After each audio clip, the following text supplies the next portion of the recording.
Dans Il raconte, je reçois aujourd'hui Martine Biard, un talent aux multiples facettes. Nous connaissons bien l'historienne, nous l'avons découverte avec l'émission Luna le fil du temps. Martine Biard nous charme régulièrement, nous faisant partager sa curiosité pour des thèmes qu'elle décline au travers des personnages qui font l'histoire. Nous les avons suivis l'an dernier dans Odeur, Parfum et Société, tout comme nous le ferons cette année dans l'abécédaire de nos gourmandises. Au fil de nos rencontres, nous avons découvert ses engagements pour promouvoir les femmes dans la valeur de leur quotidien, notamment avec les 2 tomes des femmes de Petite Camargue. Poète, elle est lauréate de l'Académie Vivien et membre déléguée de l'Occitanie, responsable du Printemps des poètes du Lunel, prévu sauf mise au travers du Covid-19 le 20 mars 2021. Enfin, auteure, elle vient de publier Ainsi l'aube majeure aux éditions Edilivre. L'objet de notre rencontre, car nous avons encore beaucoup à découvrir la concernant dans ce domaine. Bonjour Martine Biard. Bonjour Régine. Bonjour chers auditeurs. Ainsi l'aube majeure est votre 6e roman. Pouvez-vous rapidement, si c'est possible, nous présenter globalement votre œuvre et nous dire la place qu'occupe ce nouveau roman? Alors ce 6e roman s'inscrit dans un parcours romanesque, un cycle qui s'appelle Les Veilleurs d'Horizon. Et donc c'est un livre qui cette fois-ci nous embarque, c'est-à-dire c'est un voyage livresque qui aide à prendre en ces temps de Covid de la distance, à s'évader en Grèce, dans l'espace aussi donc, mais également dans le temps, c'est-à-dire que c'est un livre qui se passe à la fin du siècle dernier, même s'il commence aujourd'hui maintenant dans un camp de réfugiés avec un personnage d'ailleurs qui a été créé de toutes pièces à l'occasion de ce livre Ainsi l'aube majeure. Donc on est dans une Grèce contemporaine. Je me suis aperçue qu'il y avait très peu d'ailleurs de livres pour ce pays consacrés à cette période. En général, quand on demande un livre sur la Grèce, encore aujourd'hui, dans les librairies, ce qu'on trouve, c'est beaucoup de publications, mais qui concernent l'Antiquité, comme si la Grèce avait cessé d'exister après. Donc, on est dans une Grèce actuelle, mais en même temps, ce roman, c'est aussi un chassé-croisé sur 3 générations. Donc, on va un peu se retrouver aussi au XXe siècle et évoquer un certain nombre d'événements qui n'auront pas lieu forcément tous dans les années 2000. Pour ma part, j'ai trouvé cette lecture enchanteresse. Enchanteresse parce que j'ai retrouvé toutes les images, toutes les impressions d'un voyage en Grèce que j'avais fait il y a bien longtemps et que j'avais 20 ans. Et en quelque sorte un grand tour, comme vous l'avez nommé dans vos remerciements. L'écriture est lumineuse, on ne lit pas, on vit soi-même le voyage embarqué dans la 69 Volpone, comme passagère de Dushka. Vous dites au début qu'après 1000 ans de gestation, l'Antiquité mise à nu ruine maintenant les touristes qui ont toujours l'air plus vieux qu'elle. L'Antiquité violée élève et restaure son enfant, l'enfant de l'âge mûr et de la honte, dans une explosion de joie. Pourquoi cette remarque ?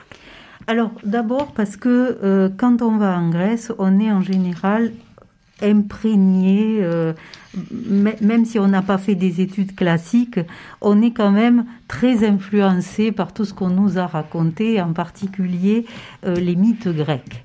Et ensuite, on a un aperçu de la Grèce qui nous renvoie chaque fois à l'Antiquité. Et on se retrouve, et c'est là peut-être le choc, dans une Grèce qui, en tout cas, il y a 40 ans en arrière, était en pleine explosion, avec des barres d'immeubles partout, et avec aussi des fumées de cités industrielles.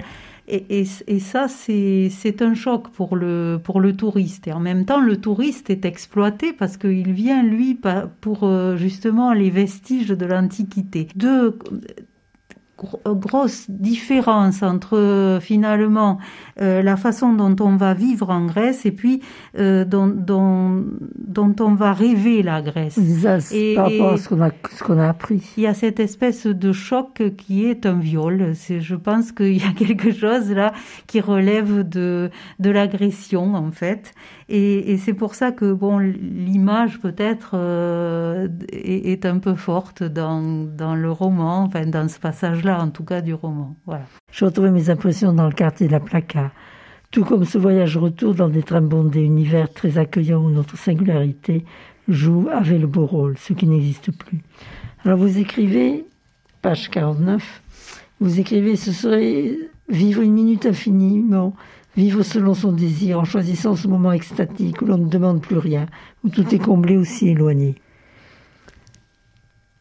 Alors là, on est plus dans l'invitation justement à ce que Malraux appelait vivre l'éternité dans l'instant. Et ça, c'est quelque chose, c'est une approche qui est possible justement dans certains lieux très habités du parcours du touriste qui visite justement ces hauts lieux de la Grèce continentale. Je pense à Mycène, je pense à Épidore, je pense à Delphes. Il y a un moment où il y a vraiment la rencontre entre finalement ce qu'on est soi-même et puis une dimension différente, autre, qui nous dépasse. Oui. C'est des lieux chargés de spiritualité et de mémoire aussi, parce que il y a tellement de gens avant nous qui sont venus visiter ces endroits que on est en communion, je pense, à un moment ou à un autre, avec finalement une dimension qui relève du sacré et de l'immortalité aussi. Le lien entre la préface et le roman lui-même, il est étrange. Il n'apparaît pas au premier abord. Est-ce que c'est parce que ce roman est le 6e du cycle Les Veilleurs d'Horizon? S'agit-il d'une saga? Alors, l'ouvrage permet de retrouver des personnages du cycle. En particulier, c'est annoncé dans la 4e de couverture, les personnages féminins du premier roman de la série, qui s'appelait Guetteur d'infini, et qui permet donc de mettre en relation Douchka avec la narratrice qui s'appelle Nina. Nina qu'on va retrouver dans les 6 romans en fait.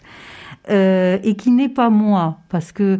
Oui, alors justement, c'est ce qu'on se demande constamment. Oui, alors Nina, ce n'est pas moi, parce que j'ai dit souvent à mes proches, le jour où j'écrirai mes mémoires, on s'apercevra que je suis pas la narratrice de mes romans, quoi, que j'ai vécu et j'ai fait aussi d'autres choses dans ma vie.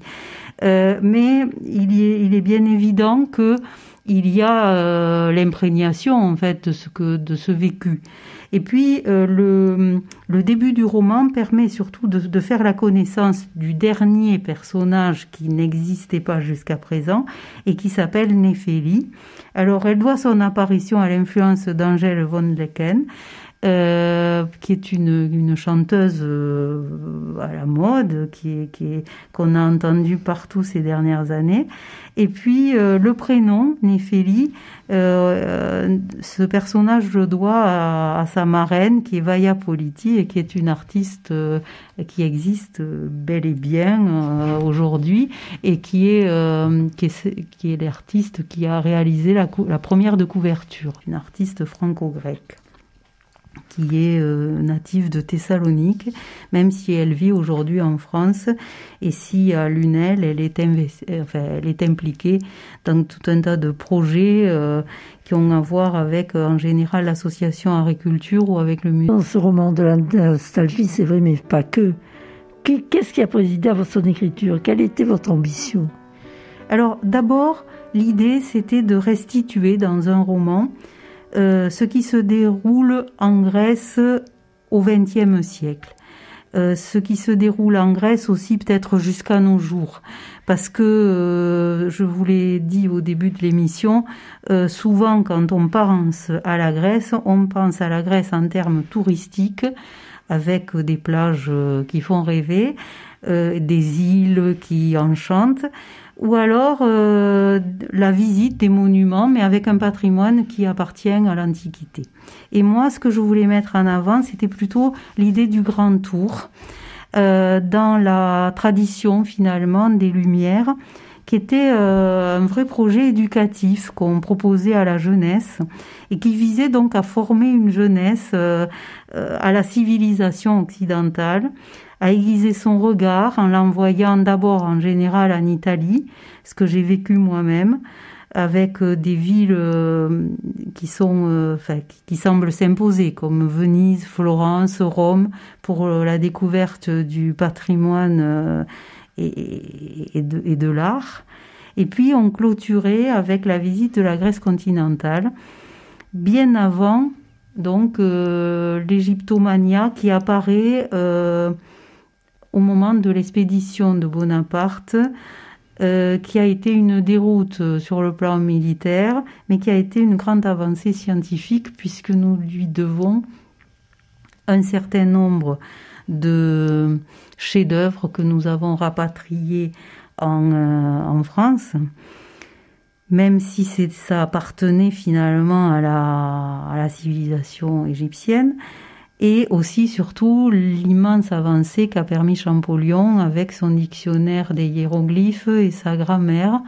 Champollion qui s'est usé à la tâche d'ailleurs, puisqu'il est mort alors qu'il n'avait qu'une quarantaine d'années. Mais ça a permis ensuite de découvrir le sens caché des hiéroglyphes sur tout un tas de monuments et de papiers qui étaient restés jusque-là des mystères. Mais avant, il y avait cette tradition de rester en Europe et de finalement se former à une certaine sensibilité et surtout d'éduquer son regard aux belles choses, à la beauté. Donc, si je vous suis bien, il y a un peu de nostalgie, c'est vrai, mais il y a surtout cette volonté de non plus éduquer, peut-être, mais de rappeler. De rappeler que c'est possible encore d'éduquer son regard et d'être fier finalement d'un patrimoine occidental et d'un legs artistique dont nous sommes responsables aussi. Voilà. Est-ce que c'est la raison aussi pour laquelle vous avez mis un glossaire en fin de roman? Alors, ces dernières années, on s'est aperçu qu'apprendre le grec ancien devenait de plus en plus difficile. Et donc,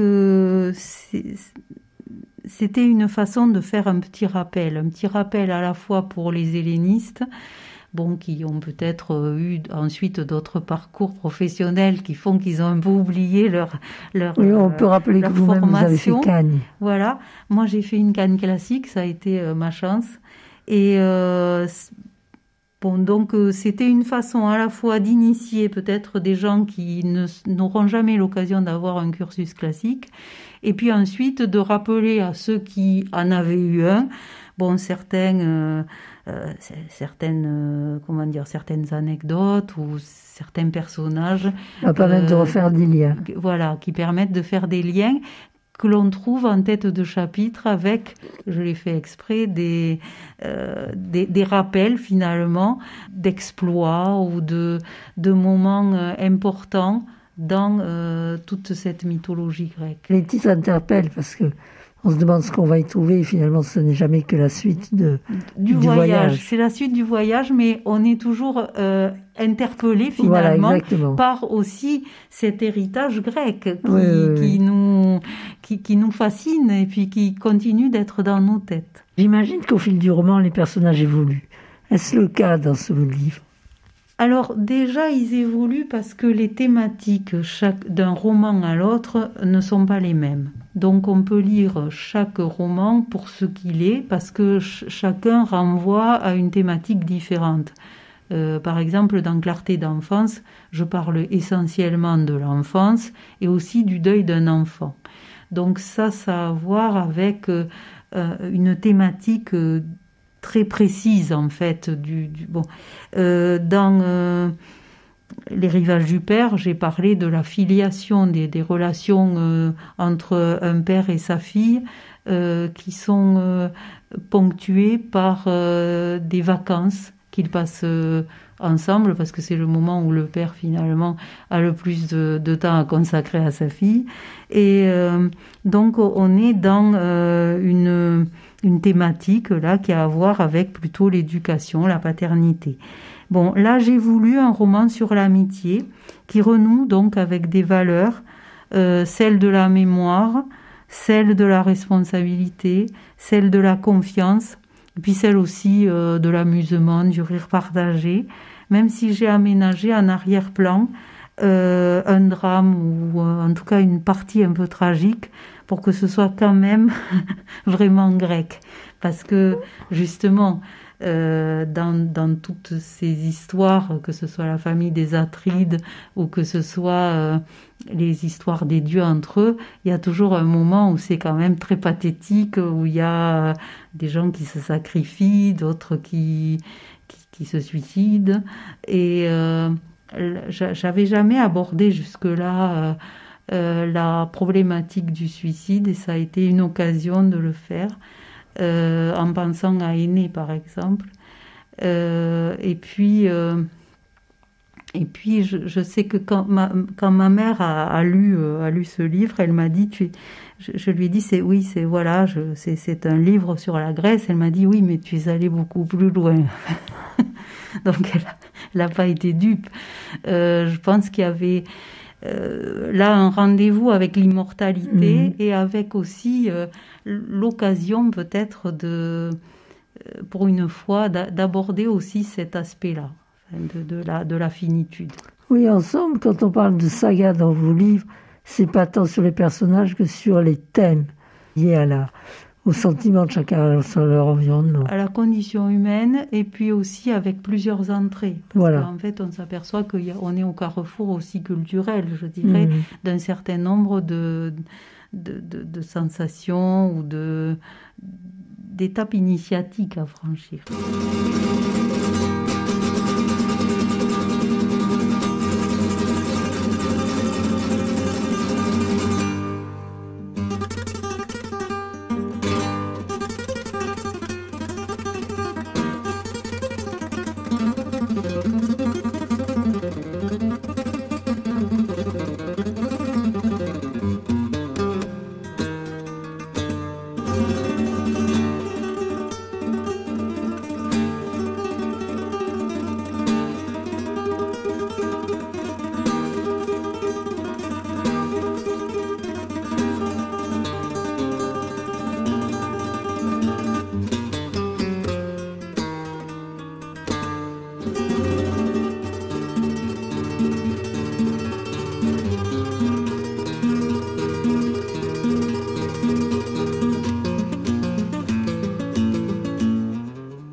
surpris, Martine Biard, lorsqu'on arrive à la fin du roman, de voir qu'il y a encore 38 pages à lire. Intrigué, on tourne la page et l'on trouve un hommage à Manitas de Plata. Alors vous étiez proche de Manitas, vous l'avez bien connu, mais pourquoi cet hommage-là, à cet endroit? Alors d'abord parce que ça faisait, quand j'ai signé la fin du roman Ainsi l'aube majeure, ça faisait 5 ans que Manitas nous avait quittés. Donc il y avait l'occasion là de lui rendre hommage. Et j'avais déjà écrit à l'occasion de son décès un hommage poétique donc à Manitas de Plata.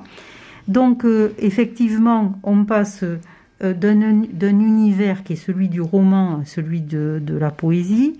Ensuite, on est confronté à 2 styles très différents, en effet, ce qui prouve que j'ai quand même besoin des 2 pour m'exprimer. Oui, parce qu'il faut le dire, cet hommage, il est tout en vers. Oui, et puis surtout, on est dans une autre dimension, absolument, je dirais, de l'écriture. Voilà, c'est votre autre facette. Oui, probablement. Et puis, il y avait l'anniversaire donc, des 5 ans du décès de l'icône des gens du voyage. Donc, on était dans un roman sur le voyage qui, on en a parlé tout à l'heure, est un voyage qui finalement, aussi à cause de l'épilogue, va plus loin que simplement la Grèce et le retour dans ses pénates. Et on est avec une confrontation finalement entre la vie et la mort. Et on s'aperçoit que Manitas de Plata, par sa musique, donc, reste parmi nous, reste finalement bien vivant. Et donc c'était une façon de lui rendre hommage et en même temps de continuer peut-être ce voyage en musique avec une note d'espoir. Manitas a utilisé sa célébrité pour se faire le porte-parole de la nation gitane et la faire reconnaître en tant que telle à l'ONU. Et c'est ce qui fait qu'aujourd'hui, justement, il y a... on a accordé aux Gitans, quels qu'ils soient, l'idée qu'ils appartenaient à une nation, ce qui leur permet justement, où qu'ils soient dans le monde, d'avoir les mêmes droits et les mêmes devoirs aussi, bien sûr, en cas de guerre, en cas de révolution, en cas de conflit, enfin tout ce qui fait que justement une famille peut se sentir persécutée, malmenée et touchée dans sa dignité. Donc de ce point de vue-là, en termes humanitaires, on va dire, Manitas de Plata, en décidant que justement ses proches et puis tout ce qui viendrait après lui devait être respecté par les droits de l'homme, a eu un rôle majeur, quoi, dans l'histoire du XXe siècle, même si on ne le sait pas toujours. Oui. On ne peut pas s'empêcher d'évoquer l'exil. Est-ce que cette notion d'exil est un continuum dans votre œuvre?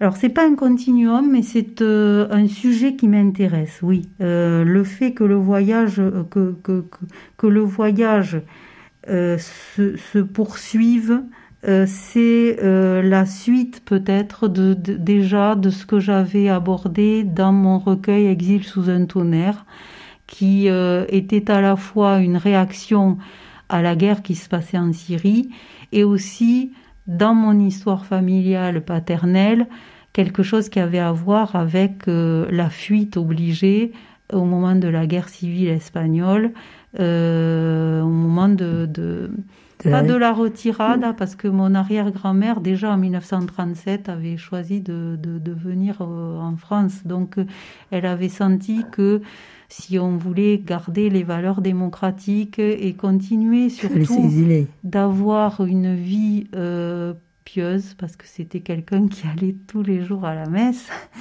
il fallait quitter son pays natal. À un moment donné, c'est des décisions font qu'on est obligé, pour sauver sa vie ou sauver ses valeurs ou continuer d'exister sans être dans la soumission de l'histoire, voilà. Donc d'échapper quelles que soient les contraintes matérielles qui vont s'imposer du coup autrement. Voilà. Alors on arrive à la fin de l'émission, mais je ne voudrais pas la clôturer sans que nous parlions des femmes du Lunel, que vous ne cessez jamais, chaque fois que vous le pouvez, de mettre en avant. J'ai essayé de mettre à l'honneur 2 artistes lunéloises, effectivement. La première, donc, c'est Vaya Politi, qui est la marraine donc de Néphélie, le personnage nouveau qui apparaît dans le cycle Les Veilleurs d'Horizon. Vaya Politi, c'est une franco-grecque, une amie plasticienne, donc, qui est la responsable donc de la première de couverture. Et puis après, il y a Régine Cerda qui a portraituré Manitas de son vivant et qui donc illustre la deuxième partie de l'ouvrage et qui permet donc d'avoir une idée de comment était Manitas au temps où elle l'a rencontré. Voilà. Elle-même étant la compagne du frère aîné de Manitas, donc elle l'a côtoyé d'une façon assez proche. Quoi. Alors, dernière question, pourquoi ce titre, Ainsi l'aube majeure? Ah, ça c'est une bonne question. C'est un titre long, en effet, qui fait référence au roman sud-américain qui donne l'impression d'une réalité littéraire magique. Et ça a été une révélation pour moi quand j'avais 16-17 ans de découvrir le roman latino-américain. Et alors donc il y a à la fois la magie, la lumière crue, l'idée aussi du roadbook. Ça a à voir avec la Beat Génération, ça a à voir avec là pour le coup le roman américain, nord-américain, qui est une approche donc très répandue dans la littérature de ce continent pour s'approprier à la fois le paysage social et en même temps restituer des sources que j'avais déjà, puisqu'il y avait un carnet de voyage qui avait été élaboré donc dans les années 80. Ouais. Eh bien, on pourrait encore vous écouter longtemps, Martine, mais hélas, c'est l'heure. Merci beaucoup pour cet entretien. Je ne puis que vous inciter à lire ce roman. Un vrai moment de plaisir, avec en plus à se découvrir les poèmes de Martine.